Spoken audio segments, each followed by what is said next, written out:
Bienvenue dans Design de soi. Je suis Clotilde et ici on parle de transformer son quotidien avec conscience, de reprendre la main sur ce qui nous entoure pour créer enfin cette vie qui a du sens. C'est un espace pour celles qui veulent se réinventer.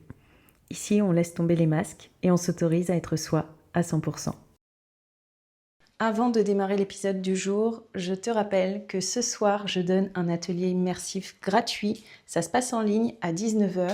Et on va regarder ensemble ce qui ne te nourrit plus aujourd'hui dans ta vie.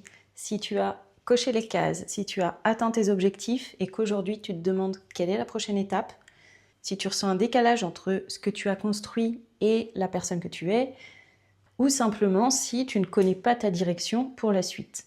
On va passer 1 heure ensemble et je vais t'aider à retrouver ta place sans faire des mois d'introspection.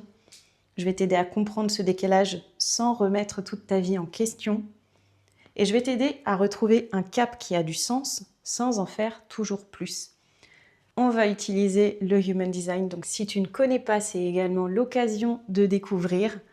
Je vais t'emmener dans une introspection guidée et je vais te donner quelques clés à appliquer tout de suite, concrètement dans ta vie de tous les jours pour créer une différence.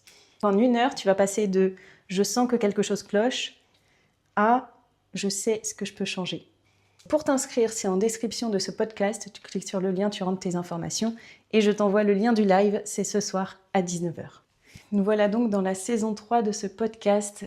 Je t'ai un peu teasé dans quelques épisodes. Là, j'aimerais que dans les prochains épisodes, on se concentre sur toi, uniquement toi. Je vais te présenter un outil qui va t'aider à te connaître. Et ça me tient à cœur parce que cet outil, et ça me tient à cœur parce que j'en ai testé beaucoup, des outils de connaissance de soi pour essayer d'avoir des réponses, pour mieux me connaître, pour faire des meilleurs choix dans ma vie. Et le Human Design, c'est le seul qui a mis des mots sur ce que je vivais. Aucun autre outil n'a été capable de décrire ce que je ressentais et ce que je vivais. Donc je vais t'en parler brièvement dans cet épisode, te présenter comment moi je vois l'outil, à quoi il me sert et surtout ce qu'il peut t'apporter toi dans ta vie si tu l'appliques. Donc c'est parti, qu'est-ce que c'est le Human Design et en quoi il peut changer ta vie? Le Human Design, j'aime bien le voir comme un mode d'emploi. C'est un outil de connaissance de soi, il est basé sur tes données de naissance, donc il ne parle que de toi. Moi j'adore ces outils-là parce que je n'en peux plus de ces conseils mainstream qui sont donnés à tout le monde, où on nous dit quoi faire, surtout dans ce monde où on nous dicte beaucoup ce qu'on doit faire, comment on doit se comporter. Alors que je suis persuadée depuis toujours qu'on ne fonctionne pas tous pareil. Et le Human Design notamment nous rappelle à quel point on est unique. C'est en fait une combinaison de caractéristiques qui vous explique comment vous êtes fait pour fonctionner, comment vous êtes fait pour interagir avec les autres, quelles sont vos forces, quels sont vos talents naturels. Et à l'opposé de tout ça, de tous ces talents naturels, des choses que vous faites naturellement, des choses qui sont bonnes pour vous, il y a la version qu'on appelle le Not Self en Human Design, qui est la version de vous et qui décrit vos réactions si jamais vous n'êtes pas au bon endroit. Moi, c'est vraiment des clés sur lesquelles je me suis appuyée, puisque je pense que tous les voyants rouges, je les ai allumés. Et là où personne n'était capable de m'expliquer ce qui se passait, et que moi, j'arrivais pas non plus à comprendre, le Human Design m'a aidé à comprendre où est-ce que je me plantais, où est-ce que j'étais pas à ma place, et où est-ce que je forçais, en fait, où est-ce que je mettais mon énergie alors que c'était pas le bon endroit. Donc le Human Design, vous pouvez vraiment voir ça comme une information, ça parle de vous, mais par contre, pour moi, ça reste une information. Déjà, d'une part, vous êtes totalement libre de la prendre ou pas, ça vous parle ou pas, c'est vraiment vous, c'est votre ressenti. Il y a des choses aussi, des fois, qu'on n'est pas prêt à entendre. Je suis vraiment convaincue du timing. Il y a des infos, des fois, qu'on reçoit, mais juste, c'est pas le bon moment. Donc, on entend d'une oreille, mais on n'est pas prêt. Et donc voilà, il y a une histoire de timing, il y a une histoire d'être OK de recevoir l'info ou pas. Il y a une histoire de ça nous parle ou ça nous parle pas. En fait, ce qui ne nous parle pas, faut le laisser de côté. Peut-être que ça nous parlera plus tard, peut-être que ça nous parlera jamais. Peu importe. Donc pour moi, ça reste une info. Et ça reste une info d'autant plus si on ne la vit pas, si on ne met pas en œuvre dans sa vie de tous les jours, si on n'expérimente pas. En effet, le Human Design ne va rien changer dans notre vie. Donc, ça reste une info. on en fait ce qu'on veut. Moi, ce que j'ai fait, c'est que je l'ai appliqué, je l'ai testé, je me suis plantée, ça m'arrive encore, c'est ok, c'est que de l'expérimentation. Ensuite, on ajuste et on recommence. Mais ça reste une info, on en fait ce qu'on veut, chacun est libre. Par contre, ce dont je vais te parler dans ce podcast, c'est en quoi, pour moi, le fait de l'appliquer, ça a changé les choses. Je vais te parler notamment de 2 périodes que j'ai vécues et où le Human Design m'a aidée. En fait, il faut vraiment voir ça comme un guide. Pour vous l'imager à nouveau, le Human Design, pour moi, c'est ce qui vous montre la voie, c'est comme une autoroute. En fait, votre vie, vous pouvez la voir comme une autoroute. L'autoroute, c'est la voie où c'est facile, c'est fluide, il n'y a pas d'embûche, il n'y a pas de détour. C'est la voie la plus facile. Ça, c'est votre Human Design, c'est tous les panneaux indicateurs vont dans ce sens-là. Donc ça, si vous le suivez, vous allez pouvoir suivre l'autoroute de votre vie. Ça n'empêche que votre vie, vous allez pleinement la vivre que si vous expérimentez, évidemment, sinon ça va être un peu lisse. Et de toute manière, je pense qu'on ne peut pas s'en empêcher. Il y a des choses qu'on sait, il y a des choses, on sait qu'on va se planter si on fait ces choix-là, mais on y va quand même, c'est plus fort que nous. Bien qu'on ait toutes les infos, tous les indices, tous les voyants, on y va quand même, on teste. Et donc dans mon image de l'autoroute, c'est comme si vous preniez une sortie d'autoroute, vous faites une petite sortie de route, juste pour voir à quoi ça ressemble, et vous tombez sur des routes un peu plus sinueuses, avec des ronds-points, des intersections. Il faut faire un choix, quelle route on prend.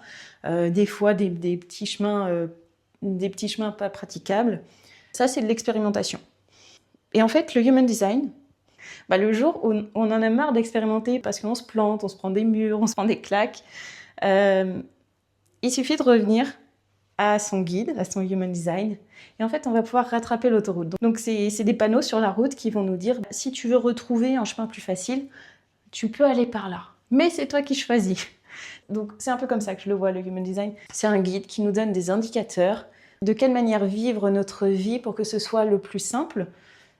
Le plus simple, ça veut dire de manière fluide, en bonne santé, et une vie qui va nous permettre d'attirer les bonnes opportunités, le bon entourage et les bons événements pour nous dans notre vie. Donc voilà pour ma vision du Human Design. Du coup, je te disais, le Human Design m'a aidé notamment à 2 périodes de ma vie. La première, c'était pendant mon burn-out. Quand je suis tombée en burn-out, j'ai cherché à comprendre pourquoi ça se passait, parce que c'était quand même pas le premier épisode que je vivais comme ça, puisque j'avais déjà connu le surmenage, et donc j'avais bien vu que ma tête forçait là où mon corps disait stop. Du coup, je cherchais des réponses. Je suis allée voir ce que disait la numérologie, je suis allée voir ce que disait l'astrologie, et ça m'apprenait pas grand-chose sur moi, ça me répétait mes forces, donc ça me redonnait quand même confiance en moi, et ça me rappelait que non, j'étais pas folle, ça avait au moins cette utilité. Mais ça m'expliquait pas pourquoi j'en arrivais là et pourquoi je voyais les autres avoir cette même vie, mais c'est comme si eux, tout allait bien. Donc voilà, en tout cas, c'était ma vision des choses à l'époque. Et le Human Design, je l'ai connu à ce moment-là. En quoi il a changé les choses à ce moment-là? C'est qu'il m'a expliqué en fait pourquoi je me sentais à bout, pourquoi la vie que je menais me correspondait pas du tout. Alors ça, j'en étais déjà persuadée, mais là, c'est comme si ça me sautait aux yeux. Et il m'a expliqué en fait ce décalage intérieur que je ressentais entre la vie que j'avais construite et la personne que je ressentais que j'étais. Et j'ai compris également pourquoi je sentais que cette vie, elle était un peu trop petite en fait. C'est comme si je ressentais que j'étais à 10% de mon potentiel, que j'étais capable de bien plus, et que j'avais toujours voulu vivre plusieurs vies en une seule, entre guillemets. C'est pas vivre une vie monotone et faire la même chose jusqu'au bout. Moi, je sentais que je savais faire plein d'autres choses, que mon potentiel était inexploité dans le salariat et que ça pouvait pas durer comme ça. Voilà. Et au-delà de ça, le facteur principal du Human Design, c'est d'expliquer comment fonctionne notre énergie. Et donc votre jauge d'énergie, si elle est à plat, c'est là qu'on peut ressentir de la perte de sens, du surmenage. C'est quand la jauge, elle est vide. Et là, clairement, le Human Design, c'est ce que ça m'a expliqué, c'est pourquoi ma jauge s'était vidée pendant des années et pourquoi j'arrivais pas à la re-remplir. Donc voilà, ça m'a expliqué ça. C'est pas pour ça que j'ai accepté l'info tout de suite, parce que j'avais quand même construit toute ma vie d'une manière opposée à mon fonctionnement. Donc d'où le burn-out, évidemment. Mais ouais, il m'a fallu un petit temps d'intégration quand même pour comprendre que finalement, j'insistais dans un modèle qui n'était pas du tout le mien. Et donc, il m'a fallu un petit peu de temps pour me l'approprier. Et me l'approprier, ça a été de l'expérimentation. Donc, l'information en elle-même n'a pas changé ma vie. Il y a eu une forme de soulagement de waouh, ok, quelqu'un entre guillemets qui me comprend, ou ok, les choses s'éclairent. Et du coup, en effet, je suis pas folle et je vais pouvoir réajuster le tir. Mais voilà, ça reste au niveau de l'information tant qu'on ne l'a pas expérimenté. Donc ça, je ne cesserai de le répéter. On ne peut pas rester au niveau de compréhension cérébrale. C'est pas pleinement intégré en fait si on fait ça. Tant que le corps ne l'a pas vécu, tant qu'il ne l'a pas ressenti, l'information n'est pas intégrée. Donc, ça reste du savoir et le fait de l'expérimenter dans sa vraie vie, c'est compliqué à expliquer avec des mots. J'espère que tu vois ce dont je parle et que tu as déjà vécu ce moment où tu as une info, tu la connais, ton cerveau la comprend, c'est logique, mais ça percute pas. Et un jour, tu vis le truc et là, tu as comme une étincelle et tu te dis « Ah ok, c'est ça qu'on me décrivait ». Et c'est un peu moi ce que j'ai ressenti dans tout le milieu du développement personnel. Quand on nous dit faut lâcher prise ou faut calmer tes pensées. Ouais, mais en fait, tant que tu ne l'as pas vécu, tu sais pas ce que ça fait. Et donc tu peux te le répéter indéfiniment, tant que c'est ton cerveau qui te le dit, ça ne marche pas. Il faut que le corps le vive. Et en l'occurrence, avec le Human Design, ce qui aide, le Human Design, c'est une science qui se transmet à l'oral. Donc moi, il y a beaucoup de sujets que j'étudie toute seule. Cependant, mes plus grands déclics, ça a toujours été en formation ou en coaching. Donc voilà pour le premier événement où ça m'a aidé. C'était ce moment où ce que j'avais construit ne me correspondait plus et je ne comprenais pas pourquoi. Et ça, c'est toujours ma première étape, c'est toujours mettre la lumière sur ce qui se passe. Tant que tu es la tête dans le guidon, que tu ne relèves pas la tête, que tu ne mets pas de la conscience sur ce qui t'arrive et que tu ne prends pas conscience que tu as ta part de responsabilité dans cette situation, les choses ne pourront pas changer. Donc c'est toujours ma première étape. Comprendre ce qui se passe, prendre du recul, prendre mes responsabilités. Ça ne veut pas dire que je suis responsable de tout, mais ça veut dire que les éléments que j'identifie sur lesquels je sais être responsable, je peux les changer. Donc c'est toujours la première étape, c'est prendre ses responsabilités pour pouvoir changer les choses. C'est toujours comme ça que je fais dans ma vie quand il y a quelque chose qui ne va pas, quand il y a quelque chose qui ne me nourrit plus, quand je me sens bloquée, quand je plafonne, je fais toujours ces étapes. Et donc la deuxième étape, c'est que je reviens à moi. Le Human Design, il aide clairement pour ça. Et la troisième étape, c'est d'expérimenter. Ce que je n'arrivais plus à faire, et notamment dans ces périodes où on a la tête pleine, ce sont des périodes où on peut être déconnecté de soi, où on ne s'entend plus, on ne sait plus s'écouter, on ne sait plus écouter ses ressentis, on ne sait plus écouter son intuition. Et le Human Design, c'est un outil qui nous remet les infos sous les yeux. Si on ne sait plus s'entendre soi, on peut aller ouvrir son mode d'emploi pour aller chercher le paramètre en fait, sur lequel on s'est planté, sur lequel on n'a pas su s'écouter. Donc voilà, si tu vis des périodes où tu as un peu plus de mal à t'écouter, ou si comme moi on t'a dit 100 fois de tester la méditation pour t'entendre à nouveau et que ça ne marche pas, bien tu peux simplement faire ça dans un premier temps. Donc voilà, c'est un outil qui peut faire partie de ta trousse de secours dans ces périodes-là. Et le deuxième épisode de ma vie où le Human Design m'a aidée, c'est la période où j'ai construit une partie de ce que je voulais dans ma vie. Donc j'avais dépassé ce burn-out, je comprenais exactement ce que je devais changer et je comprenais où je devais mettre mon énergie. Et où je devais mettre mon énergie, c'était continuer à créer ma liberté. Donc ma liberté, je l'ai créée sur mes 3 piliers, investissement immobilier, investissement en bourse et entrepreneuriat. C'est par là que ça commence, la liberté. Donc j'ai démarré tous mes piliers, j'ai quitté mon job. Et en fait, quand j'ai quitté mon job, il y a eu ce moment de flottement où, ça y est, j'avais atteint ce que je voulais absolument. J'étais libre, libre de mes mouvements, libre de faire ce que je veux, de proposer ce que je veux, de travailler avec qui je veux. Et il y a eu ce moment de flottement où j'étais en haut de ma montagne et je me suis dit, bon bah voilà, j'y suis. Et maintenant parce que en fait, je me rendais compte qu'il manquait encore quelque chose. Donc c'est le moment de flottement quand on a atteint un objectif et qu'on n'a pas encore réfléchi au suivant. C'est le moment de flottement où on a créé ce qu'on voulait, on était tête baissée sur l'objectif et au moment où on y arrive, on relève la tête et on n'a pas pensé à créer la suite.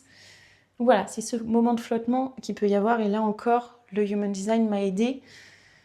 Je te le disais, c'est comme un mode d'emploi, donc moi j'aime bien m'y référer.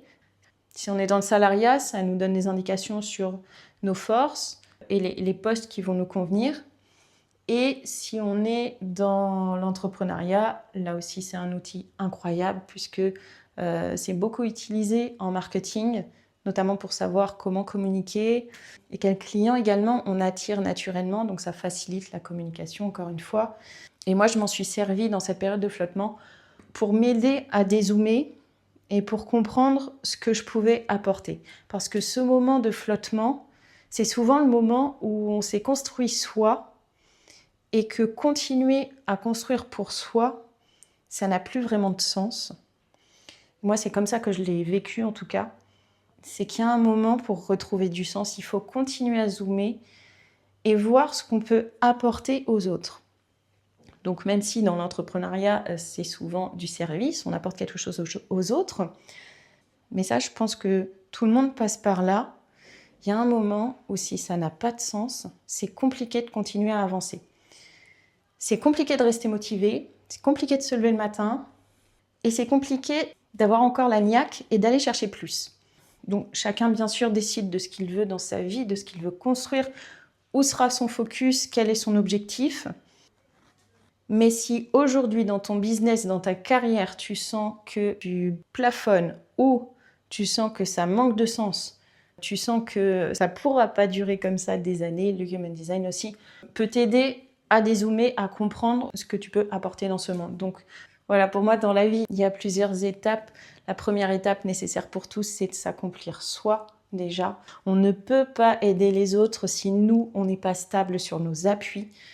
Et la deuxième étape, en fait, quand on commence à ressentir que ça ne suffit plus, eh bien c'est là qu'on peut relever la tête et se demander est-ce qu'on peut construire de plus, en fait, de plus grand, des choses qui nous dépassent, qui dépassent notre personne. Ça ne veut pas dire qu'on est arrivé, mais ça veut dire qu'on est assez solide sur nos appuis pour pouvoir partager, pour pouvoir proposer plus aux autres.